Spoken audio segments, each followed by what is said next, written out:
ओम शांति। ओम शांति। आज प्यारे बाबा की 1 दिसंबर के महावाक्य हैं। प्यारे बाबा हम बच्चों को जल्दी जल्दी संपन्न बनाने के लिए हम बच्चों के लिए विशेष रोज धारणा युक्त महावाक्य चला रहे हैं। पिछले कुछ दिन में बाबा ने कितना अच्छा स्ट्रिक्ट रूप से बच्चों को समझाया कि कैसे हमें अपनी धारणाएं पक्की करनी है, माया के प्रभाव में नहीं आना है ना। और रात भी बाबा ने क्या कहा, सभी ने सुना ना, कि बाप समान संपन्न बनना ही है। ये नहीं कोई ऐसे चला दो, हाँ बन तो जाएंगे टाइम पे, नहीं, बनना ही है। और वो भी बहुत काल का अभ्यास, सिर्फ ये नहीं मरते टाइम कर लेंगे, नहीं, पहले से ही बहुत काल का अभ्यास चाहिए। तो आज भी प्यारे बाबा ने बहुत धारणा युक्त महावाक्य हम बच्चों प्रति चलाए हैं। बाबा बोले, मीठे बच्चे,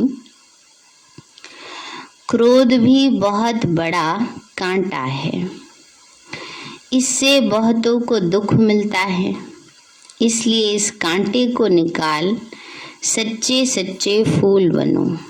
मीठे बच्चे, क्रोध भी बहुत बड़ा कांटा है, इससे बहुतों को दुख मिलता है, इसलिए इस कांटे को निकाल सच्चे सच्चे फूल बनो।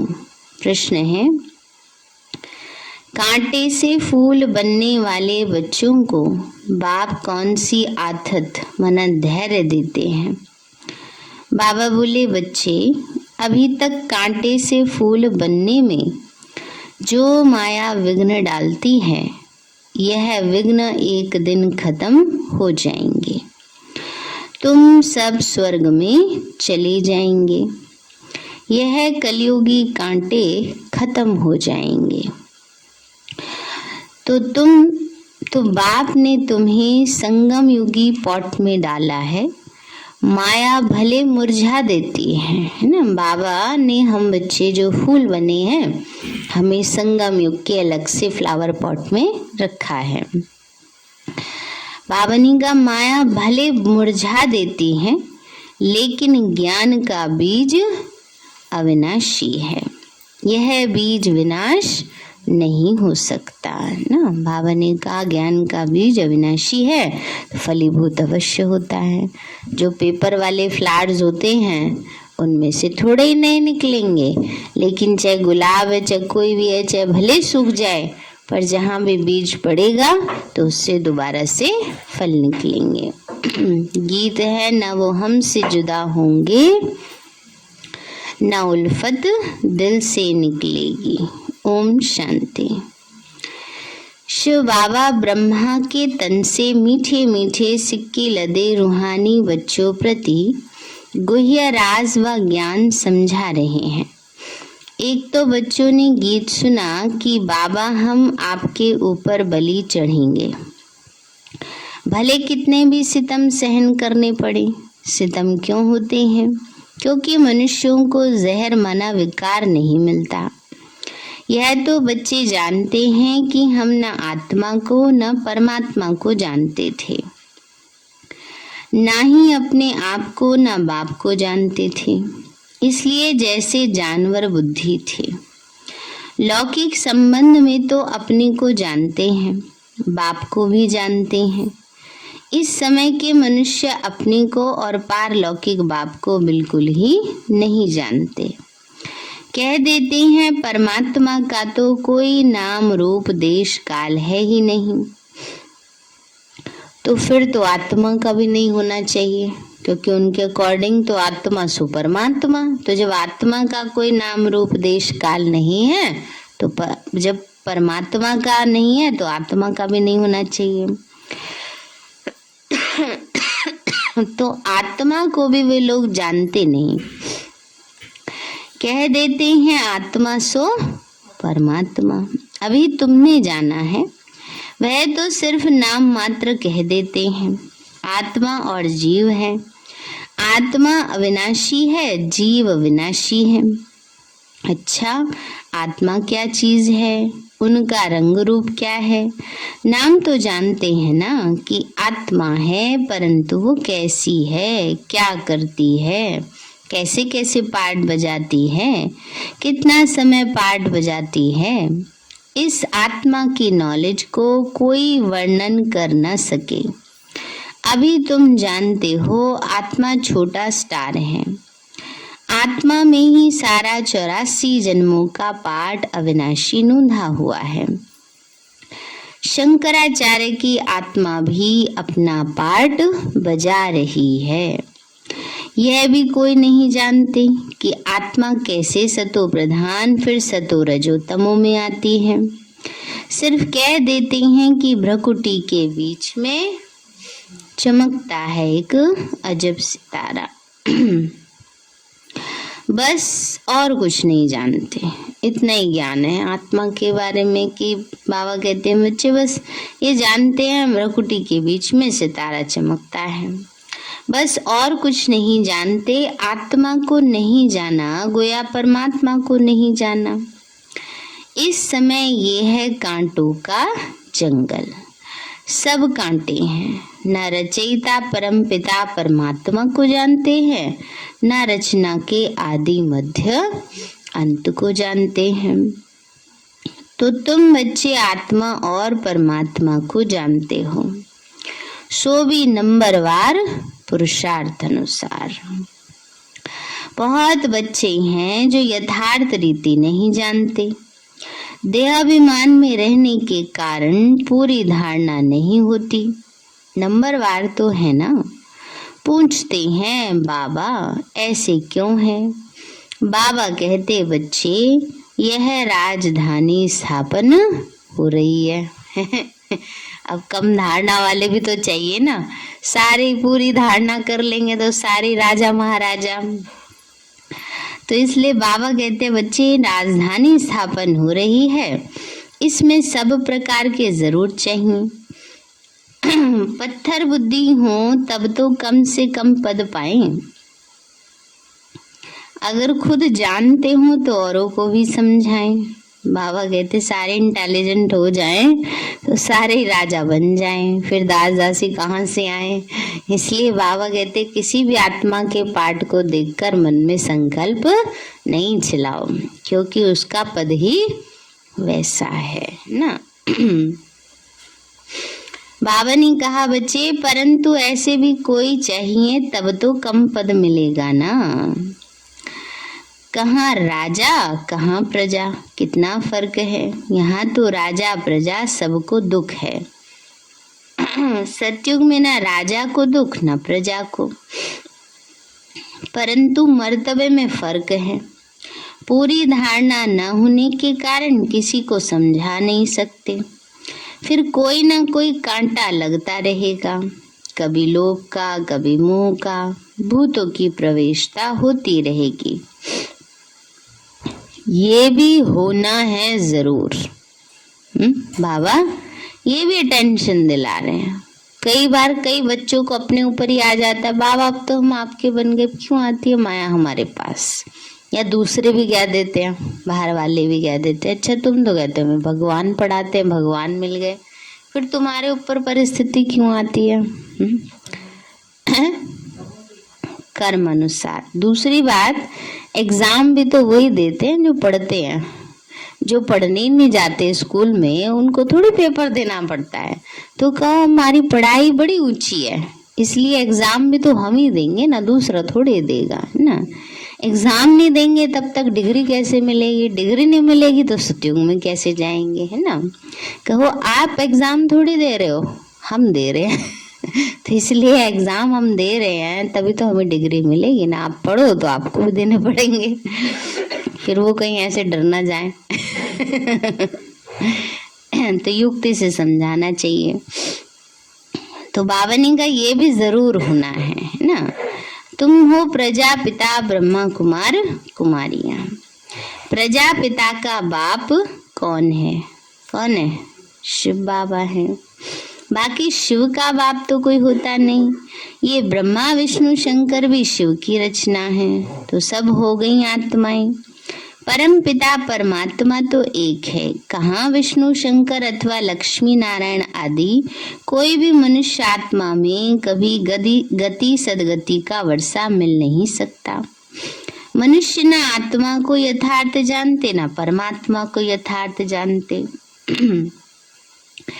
एक परम पिता परमात्मा ही आत्मा का रियलाइजेशन करा सकते। ज्ञान से सदगति होती है, ज्ञान तो एक बाप ही देते हैं।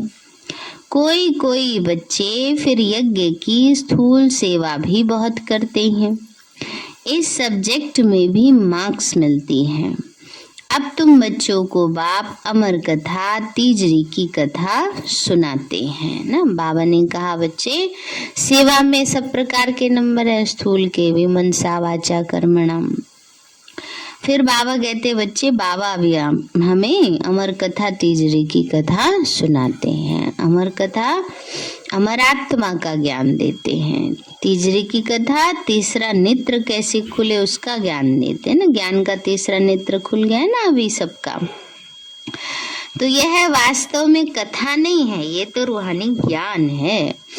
अपने को और बाप को जानना, वह तो कह देते हैं जैसे पानी से बुदबुदा निकलता है फिर समा जाता है। कहते हैं ना पानी केरा बुदबुदा आसमानस की जात, देखत ही छुप जाते हैं तारा जो प्रभात।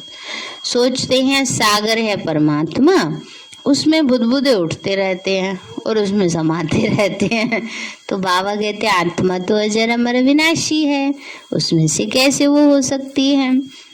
इसलिए ये सब बातें अभी बाबा ही हम बच्चों को समझाते हैं कि हमें क्या करना है। आत्मा अजर अमर अविनाशी और परमात्मा भी अजर अमर अविनाशी है। तो ऐसे नहीं कि वो कोई उसमें लीन हो जाएगी। बाबा कहते हैं बच्चे, हम ब्रह्म से पैदा हो पाठ बजाए फिर ब्रह्म में लीन हो जाते हैं। ऐसे सोचते हैं कि जैसे पानी से बुद्ध बना निकलता उसी में समा जाता है, ऐसे हम ब्रह्ममय तत्व से निकलते उसी में समा जाते हैं या ब्रह्म ही बन जाते हैं। और कोई रचना और रचयिता का ज्ञान है ही नहीं।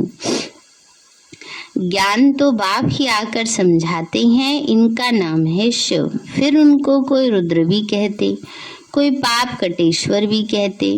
अनेक नाम रख पूजा की सामग्री बढ़ा दी है। बाबा ने कहा अनेक नाम रख के क्या किया, पूजा की सामग्री बढ़ा दी, है ना। कभी इस मंदिर में जाना, कभी उस मंदिर में जाना, है ना। और अलग अलग तरीके से फिर पूजा भी होती है। अमरनाथ में अलग तरीके से होगी, रामेश्वरम में अलग तरीके से होती है। जो जो परमात्मा ने कर्तव्य किया उस पर भिन्न भिन्न नाम रख बहुत मंदिर बना दिए। अब बाबा कहते ये है कांटों की दुनिया, विषय सागर। यह भी सबसे लिखाया जाता है कि ईश्वर सर्वव्यापी नहीं है। बाप तो आकर भारत को स्वर्ग बनाते हैं तो सारी दुनिया स्वर्ग बन जाती है। यह भी किसी की बुद्धि में नहीं आता। शास्त्र सब हैं भक्ति के।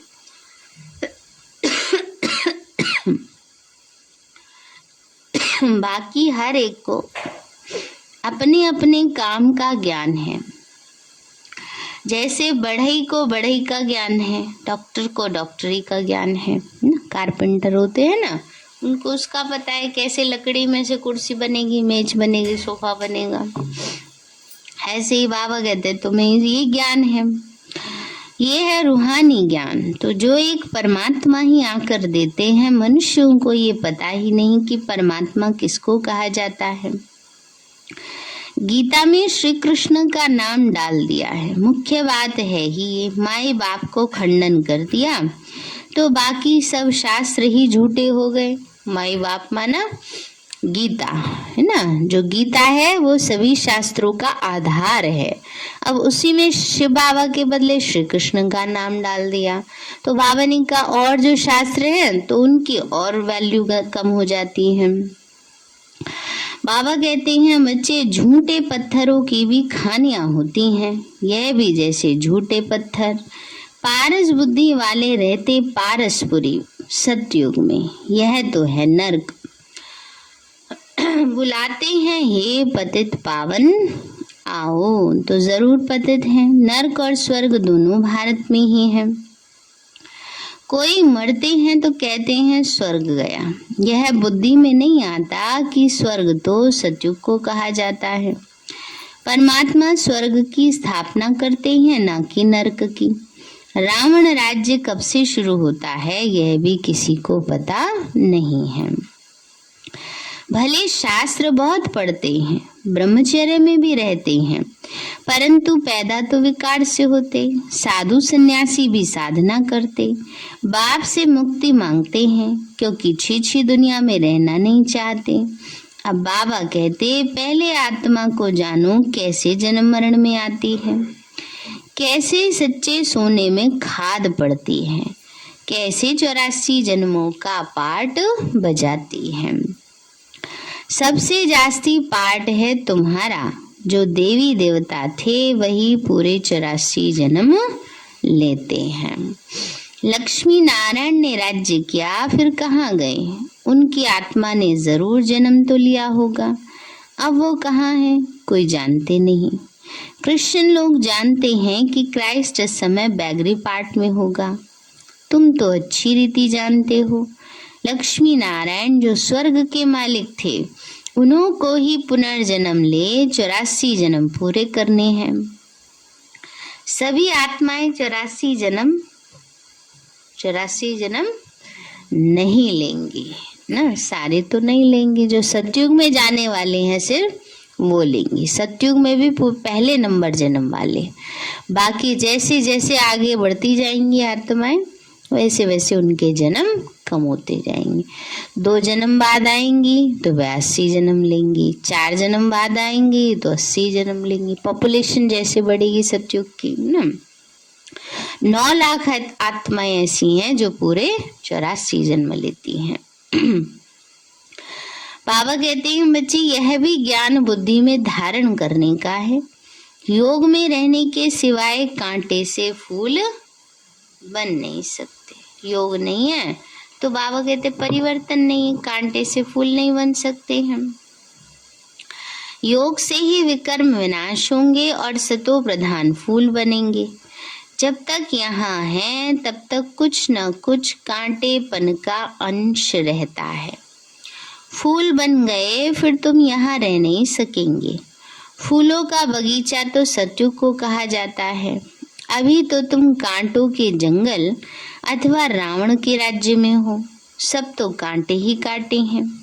जो बहुत कांटों को फूल बनाते उन्हें ही सच्चा खुशबूदार फूल कहेंगे। बाबा ने कहा जो बहुत कांटों को फूल बनाते हैं वही खुशबूदार फूल है ना।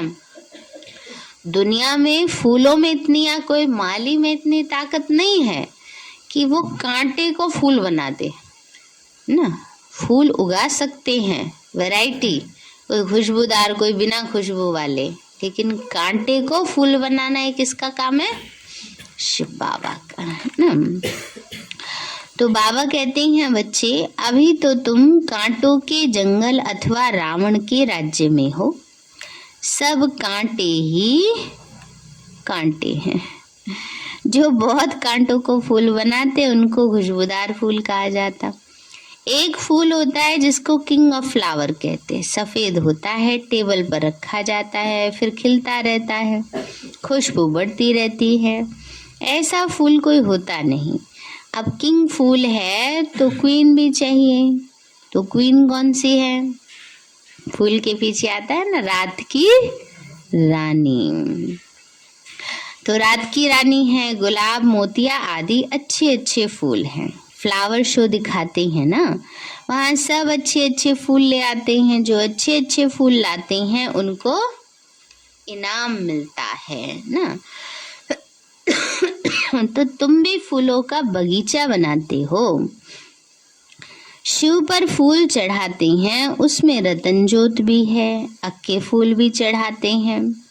बाबा ने समझाया है, मैं यहाँ तुम बच्चों को फूल बनाने का पाठ बजाता हूँ।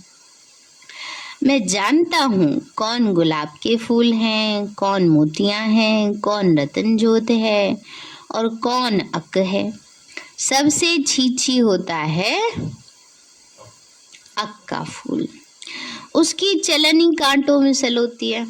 अब किसको कह रहे हैं बाबा कि ज्ञान में चल रहे हैं लेकिन अपने आप को परिवर्तन नहीं किया, तो क्या हो गए जैसे अक्के फूल।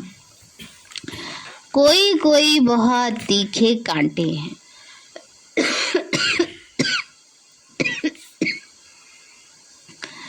क्रोध भी एक कांटा है,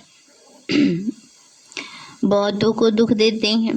अभी तो तुम कांटों की दुनिया से किनारे में हो, संगम पर हो, कांटे से फूल बन रहे हो। जैसे माली कांटों को निकाल फूलों को अलग पॉट में रखते, तुमको भी बाबा ने अलग कर दिया है। तुम संगम पर हो, तुम्हारी मरम्मत होती रहती है। ज्ञान योग से बाबा मरम्मत करते रहते बच्चों की, फिर भी माया कांटा बना देती है। परसों बाबा ने कितना स्ट्रिक्टली बोला, किसी से डरने की जरूरत नहीं है, पर बाबा से जरूर डरो, है ना। तो ये क्या है, बाबा कहते मरम्मत कर रहा हूँ, फिर भी माया बच्चों से पाप कर्म करा ही लेती है। तो बाबा ने कहा फिर भी एक बार हमारा बन गया तो यह माया के विघ्न भी एक दिन खत्म हो जाएंगे। फिर ये जो पॉट में लगे हुए फूल हैं ना, ये सब स्वर्ग में चले जाएंगे। कलयुगी कांटे सब भस्म हो जाएंगे। तो तुम कितने थोड़े फूल हो। तुम्हें संगम युगी फ्लावर पॉट में डाला है, बीज बोया हुआ है, माया का तूफान लगता है तो मुरझा देती है। फिर भी अविनाशी ज्ञान का बीज एक बार डाला तो विनाश नहीं होता। बाप बैठ बच्चों को समझाते हैं, तुम बच्चों को बहुत बहुत निडर बनना है। किससे निडर? ऐसे नहीं घर जाते फ्रीडम फाइटर बन जाओ, हम नहीं डरते किसी से, लड़ते रहो सबसे। वो थोड़े बाबा कह रहा है, माया से नहीं डरना है, माया के विघ्नों से नहीं डरना है। बाबा कहते ये लिख दो कि हर 5000 वर्ष बाद ये मेला प्रदर्शनी हम इस संगम पर दिखाने आए हैं। यह तो लिखना है कि ये लड़ाई 5000 वर्ष बाद लगती है। पुरानी दुनिया को नया बनाने या नरकवासी को स्वर्गवासी बनाने। बाबा डायरेक्शन तो बहुत देते हैं, युक्तियां तो बहुत सहज बताते हैं। बाप को याद करो तो स्वर्ग की बादशाही लो। मनुष्य तो पानी में डुबका मारते रहते, सो भी सागर में जाए। नदियां तो सागर से निकलती हैं।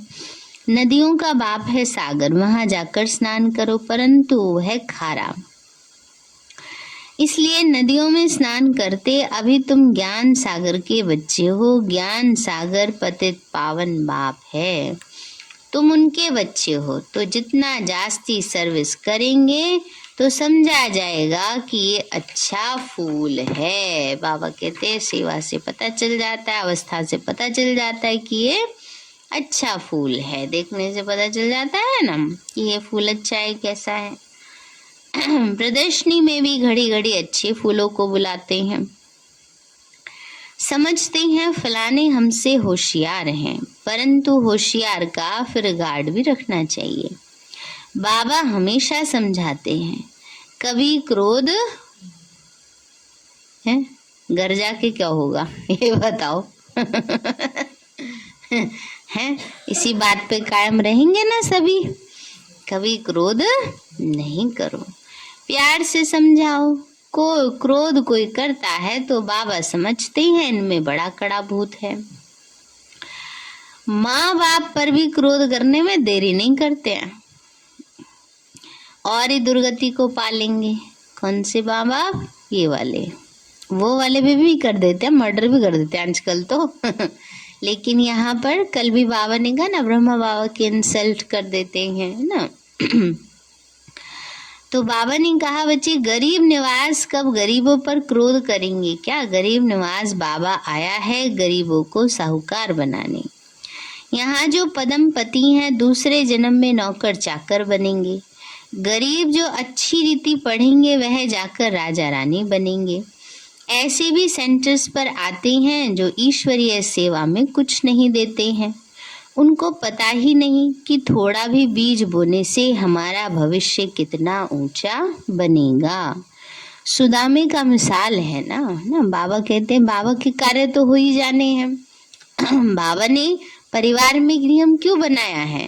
ताकि सबका भाग्य बने, हर प्रकार से बने ना। इसलिए यहाँ पर क्या है, बाबा अपना कार्य कराना चाहे तो 1-2 अरबपति की बुद्धि घुमा दे और सारे काम हो जाए ना। लेकिन फिर सबका भाग्य कैसे बनेगा? इसलिए कहते हैं फुरी फुरी से तालाब भरता है, माना बूंद बूंद से। तो सबकी जब इकट्ठी होती है बूंद, उससे कार्य में क्या होता है? अच्छे रौनक आती है, सफलता मिलती है ना। इसलिए बाबा की जो भी सेवा होती है, कार्य होता है, उसमें सबके सहयोग से सुखमय संसार। बाबा ने हमें स्लोगन क्या दिया है? सबके सहयोग से, कि सबका कणा दाना लगेगा तो सबको अपनापन लगता है ना, क्योंकि हमारा अपना परिवार है। लौकिक में भी देखो, कोई एक ही परिवार चलाता रहता तो दूसरे सोचते ये तो कर रहे, करने दो इनको, है ना। लेकिन नहीं, यहाँ तो ऐसा नहीं है। भावत को तो सबका भाग्य बनाना है, इसलिए बाबा ऐसे कहते हैं। तो बाबा ने कहा थोड़ा भी बीज बोने से हमारा भविष्य कितना ऊंचा बनेगा। सुदामे का मिसाल है ना, ईश्वर अर्थ दान करते हैं, समझते हैं दूसरे जन्म में फल मिलेगा। बाबा लिख देते हैं बच्चे तुमको 1 ईंट के बदले क्या होगा? महल मिल जाएंगे ना। यहाँ कौड़िया देते हो वहाँ हीरे बन जाते हैं ना, इसलिए अपना सबको सफल करना चाहिए। इसीलिए चावल मुट्ठी का भी गायन है। गुरु नानक के टिकाणे में जाते हैं, कुछ ना कुछ रखते जरूर हैं, परंतु यहाँ तो बाप दाता है ना। बाबा क्या करता है, कने का घना करके देता है। बच्चे क्या देते हैं, कणा दाना ही तो देते हैं, और वो क्या करता है, उसको पदम गुणा ब्याज लगा के देता है ना। अब तक देता आ रहा है, अब तक भी जो है किसका दिया है ना, ये सोचते हैं ना। अच्छा मीठे मीठे सिक्के दे बच्चों प्रति दादा का याद प्यार और गुड मॉर्निंग। रूहानी बच्चों को नमस्ते। रूहानी हम बच्चों की रूहानी माता पिता बाप दादा को नमस्ते नमस्ते नमस्ते बाबा नमस्ते। धारणा के लिए मुख्य सार है, बहुत बहुत निडर बन, कांटों को फूल बनाने की सेवा करनी है, सब में अविनाशी बीज बोते रहना है। दूसरा है, क्रोध का बहुत बड़ा कांटा है, उसे छोड़ बहुत बहुत प्यारा बनना है। प्यार से सर्विस करनी है, सर्विसेबल का रिगार्ड रखना है ना। बाबा की सेवा कैसे करनी है, प्यार से करनी है ना, और सर्विसेबल का रिगार्ड रखना है। वरदान दिया बाबा ने, सर्व के गुण देखने व संतुष्ट करने की उत्कंठा द्वारा सदा एक रस उत्साह में रहने वाले गुण मूर्त भव। सर्व के गुण देखने व संतुष्ट करने की उत्कंठा द्वारा सदा एक रस उत्साह में रहने वाले गुण मूर्त भव।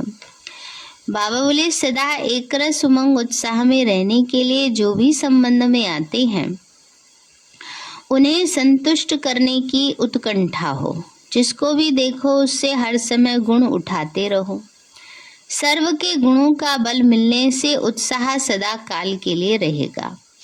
उत्साह कम तब होता है जब औरों के भिन्न भिन्न स्वरूप, भिन्न भिन्न बातें देखते सुनते हो, लेकिन गुण देखने की उत्कंठा हो तो एक रस उत्साह रहेगा, और सर्व के गुण देखने से स्वयं भी गुणमूर्त बन जाएंगे। स्लोगन है, बेहद के वैराग्य वृत्ति का फाउंडेशन मजबूत हो तो सेकंड में अशरीरी बनना सहज है। बेहद की वैराग्य वृत्ति का फाउंडेशन मजबूत हो तो सेकंड में अशरीरी बनना सहज है ना। वैराग्य का मतलब ये नहीं कि बस हम तो दुनिया छोड़ के जा रहे हैं ये नहीं, अंदर में हो पक्का कि अब घर जाना है, तो सब बातों से उपराम होते जाना है। तब तो जाना ही पड़ेगा तब तो चाहे कोई चाहे या नहीं चाहे ना। सारे हैं मीठे बच्चे। क्रोध भी बहुत बड़ा कांटा है, इससे बहुतों को दुख मिलता है, इसलिए इस कांटे को निकाल सच्चे सच्चे फूल बनो। प्रश्न है, कांटे से फूल बनने वाले बच्चों को बाप कौन सी आथत माना धैर्य देते हैं? बाबा बोले, बच्चे अभी तक कांटे से फूल बनने में जो माया विघ्न डालती है, ये विघ्न एक दिन खत्म हो जाएंगे ना। बाबा कहते जैसे आप मजबूत बनते जाओगे ना, विघ्न खत्म हो जाएंगे तो तुम सब स्वर्ग में चले जाएंगे। यह कलयुगी कांटे खत्म हो जाएंगे। बाप ने तुम्हें संगम युगी पॉट में डाला है। माया भले मुरझा देती, लेकिन ज्ञान का बीज अविनाशी है, यह बीज विनाश नहीं हो सकता। गीत है, न हो हमसे जुदा होंगे, न उल्फत दिल से निकलेगी। अच्छा, ओम शांति।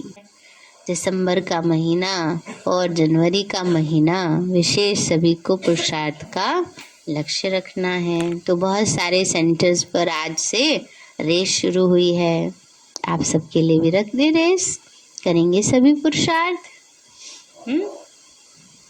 चलो यही रेस कर लो रोज आने की। हाँ, तो 5:30 बजे से रखी गई है हैं?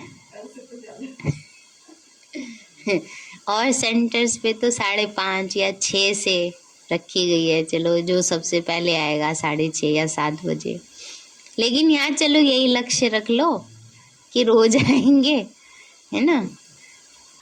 ठीक है, चल मीठ